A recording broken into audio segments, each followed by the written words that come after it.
Krásný den, přátelé Jihočeských víkendů. Dnes jsme zavítali do obce Borotín. Zřícenina hradu Borotín je považována za jednu z nejromantičtějších zřícenin v Čechách vůbec. Jsme 12 km severně od Tábora a tato zřícenina je obklopena vodami, rybníky. Je to krásné místo, další jihočeský víkend před námi.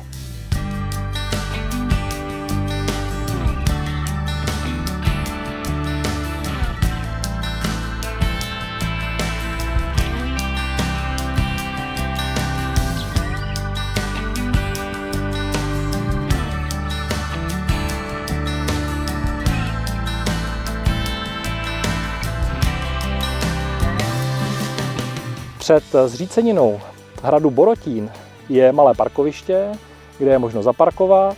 Po červené je to opravdu pár set metrů ke zřícenině a pokud se budete chtít občerstvit, tak je to možné tady v přilehlém barokním dvoře.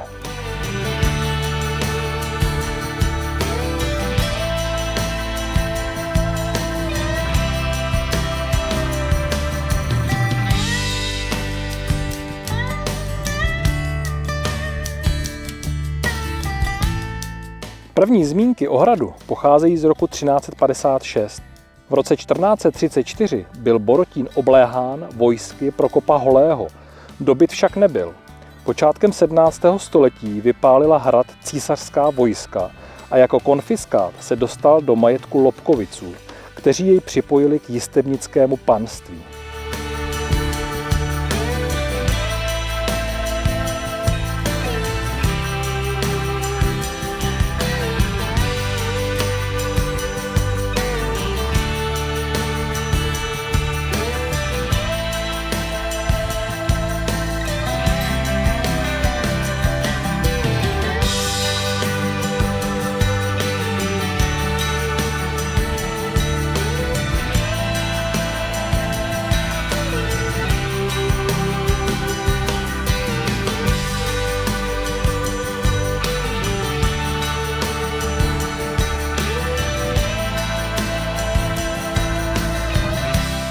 Borotín patří mezi nejstarší obce Táborska.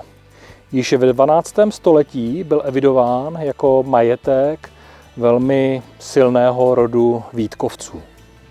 Jedna z větví tohoto rodu, páni z Lanštejna, vybudovala na nedalekém skalním ostrohu strážní hrad. Ten plnil důležitou funkci na staré zemské cestě z jižních Čech přes Borotín dále na sever k Praze.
Během husitských válek na hradě sídlil Mikuláš.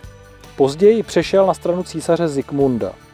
Husitské vojsko proto Borotín v roce 1434 neúspěšně obléhalo.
Další díl Jihočeských víkendů je za námi.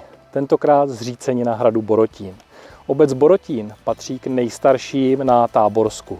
Je tady krásná cyklostezka, takže je možno přijet na kole, dá se zaparkovat poblíž zříceniny, po Červené nebo po Modré a pokud se budete chtít občerstvit, tak je tady krásný barokní dvůr. Takže nesejte doma a vyražte na Jihočeský víkend. Mějte se hezky.